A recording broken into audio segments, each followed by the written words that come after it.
Oi, eu sou Simone Nakakog, psicóloga, e aqui eu vou falar um pouco para vocês a respeito de trauma e comportamento alimentar. No vídeo de hoje vocês vão aprender um pouquinho mais o conceito de redução de danos. Quando se trata de comportamento alimentar, é muito importante que a gente coloque em pauta o conceito de redução de danos. E eu vou explicar para vocês o que isso significa. Mas eu vou explicar exemplificando. Quando eu construí um comportamento alimentar e que eu considero desfavorável, desconfortável, muitas vezes esse comportamento ele sustenta algo que também é positivo em mim.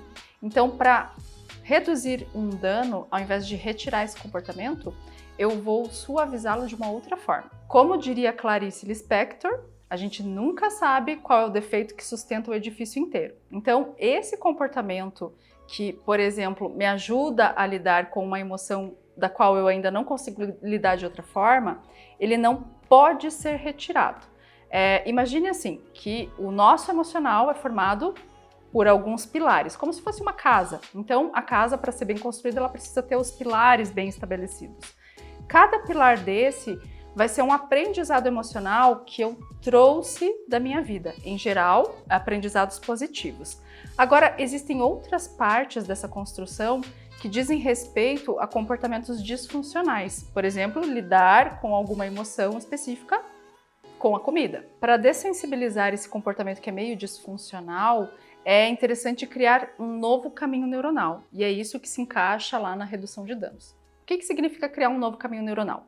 Normalmente a gente tem esse comportamento que eu mencionava antes e que é meio desconfortável como algo mecânico. Então, meu organismo já reconhece como um comportamento que vai me ajudar a lidar com aquela situação. Como eu disse também antes, a gente não pode arrancar esse caminho. A gente faz construir um caminho neuronal paralelo a esse caminho neuronal que já está mecânico, para que eu possa, com a repetição desse novo caminho neuronal, suavizar esse caminho mecânico.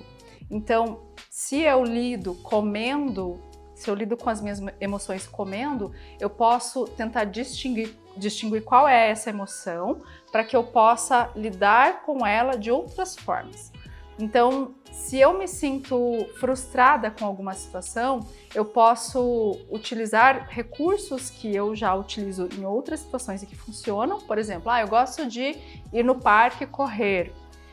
Sempre que eu me sentir frustrada e eu puder fazer isso, eu vou até o parque, corro e de certa forma isso vai sendo associado no meu cérebro que eu estou lidando com a frustração de uma forma diferente que eu lidava antes, que era com a comida. À medida que a gente pode suavizar esse caminho neuronal, ele vai ficando enfraquecido e eu posso, então, lançar mão de mais recursos para lidar com essa situação que eu lidava somente comendo. Isso é reduzir danos. Fortalecer o caminho neuronal novo até que o caminho neuronal antigo e mecânico vá se tornando irrelevante. Dessa forma, você vai ter mais ferramentas para lidar com uma situação difícil. Se você se identificou com esse tema, me deixe saber nos comentários. Não esquece de se inscrever no canal.